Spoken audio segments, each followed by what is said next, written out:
الحمد لله وكفى والصلاة والسلام على رسول الله المصطفى وعلى آله وصحبه ومن وفى أما بعد فيا عباد الله أوصي نفسي وإياكم بتقوى الله فقد فاز المتقون فلا تموتن إلا وأنتم مسلمون فقال تعالى مذكرا بذلك يا أيها الذين آمنوا اتقوا الله حق تقاته ولا تموتن إلا وأنتم مسلمون يا أيها الذين آمنوا إذا نودي للصلاة من يوم الجمعة فاسعوا إلى ذكر الله وذروا البيع ذلكم خير لكم إن كنتم تعلمون.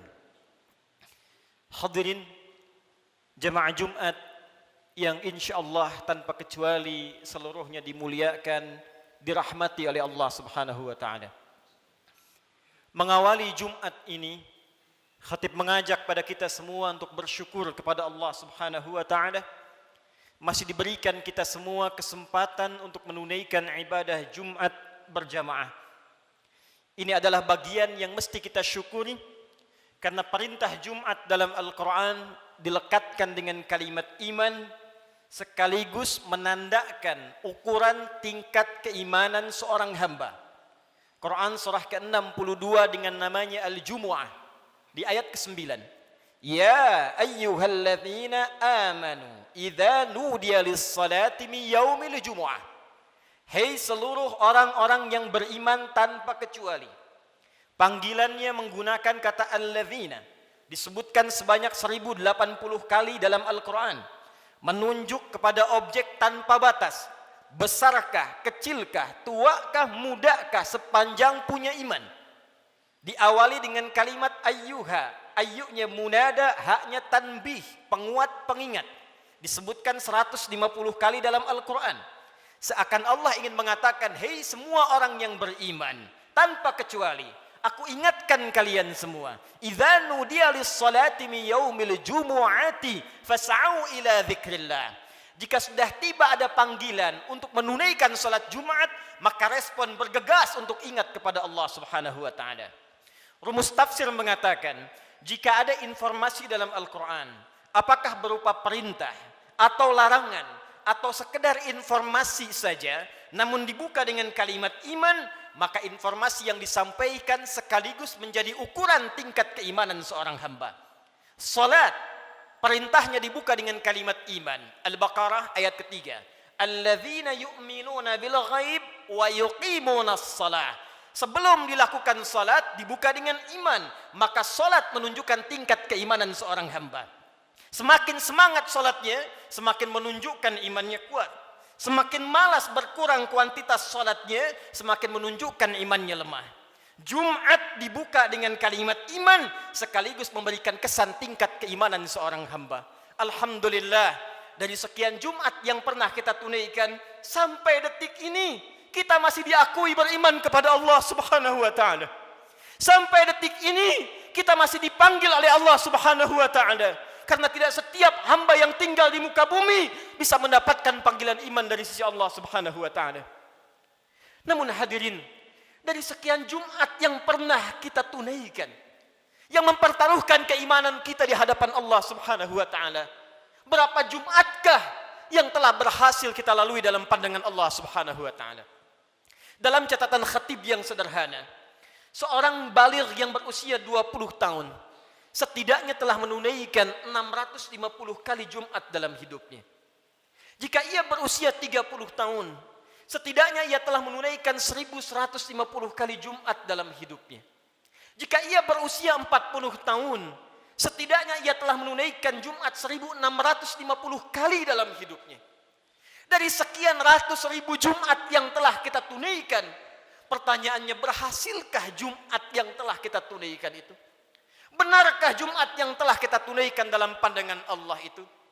Maka perhatikanlah satu kalimat singkat yang menjadi ukuran keberhasilan Jumat kita dalam pandangan Al-Quran. Fas'au ila dzikrillah. Fas'au ila dzikrillah. Jumat yang benar itu, kata Allah, Bukan Jumat yang sekedar datang untuk formalitas, datang untuk sekedar duduk, mendengarkan khutbah, kadang-kadang mengantuk, bahkan ada yang tertidur lantas pulang begitu saja. Bukan itu yang diinginkan kata Al-Quran. Bukan Jumat seperti itu kata Allah yang didambakan. Fas'au ila dzikrillah. Sekian pekan kita menunaikan Jumat, ratus dan ribuan kali.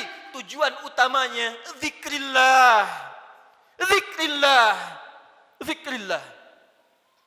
Hadirin, kalimat zikir dalam Al-Quran setidaknya ketika diungkapkan oleh Allah Subhanahu wa taala secara umum memiliki dua makna utama.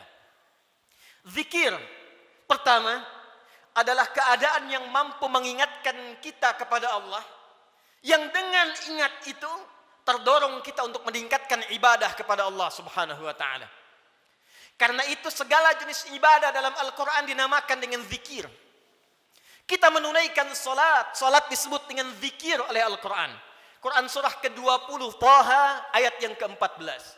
Allah berfirman, "Innani anallah, la ilaha illa ana, fa'budni wa aqimis salata li dzikri." Sungguh akulah Allah, Tuhan yang paling hak. Tidak ada Tuhan yang layak dipertuhankan, disembah selain aku, kata Allah. Fa'budni, maka sembah aku. Bagaimana caranya ya Allah? Wa aqimis salah, tunaikan salat li dzikri, sebagai bagian zikir kepadaku, kata Allah. Jadi saat kita menunaikan salat, itu adalah zikir kita kepada Allah Subhanahu wa taala.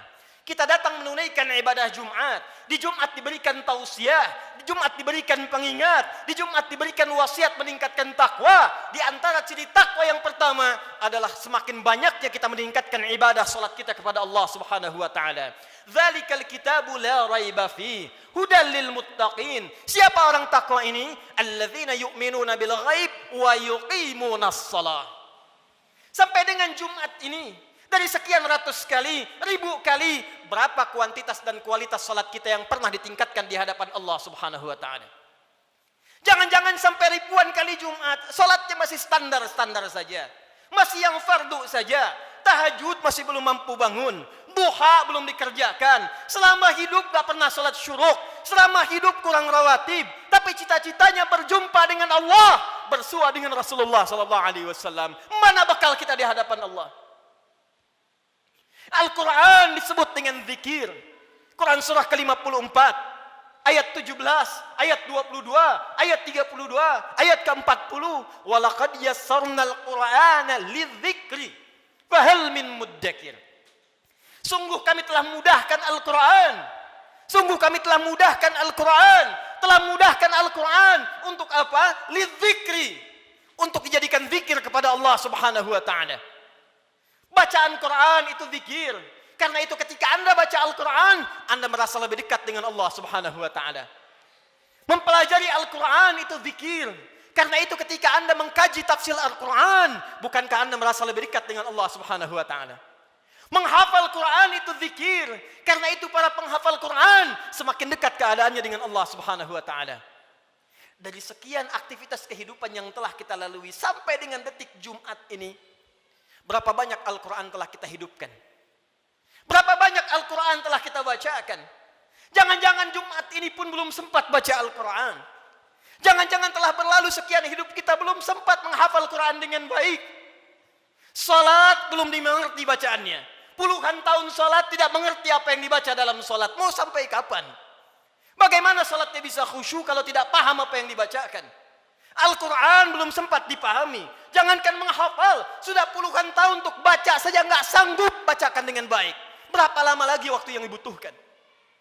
Bukankah hadisnya sahih? At-Tirmidzi nomor hadis 2015 itu.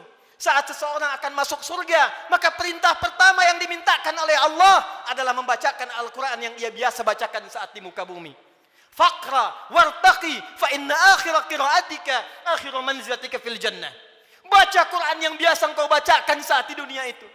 Akhir bacaan Quranmu, itulah kedudukanmu di surga di sisi Allah Subhanahu wa taala. Karena itulah perhatikan anak-anak di Palestina dengan keadaan yang sangat terbatas. Anak-anak di Libya dengan keadaan yang tidak mudah.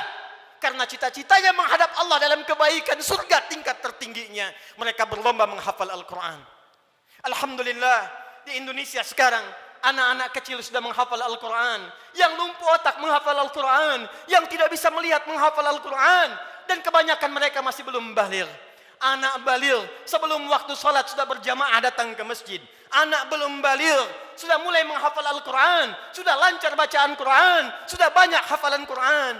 Duhai anda yang 40 tahun, 50 tahun, 60 tahun. Berapa banyak bekal yang disiapkan untuk menghadap Allah subhanahu wa ta'ala. Harta yang dikumpulkan selesai sudah.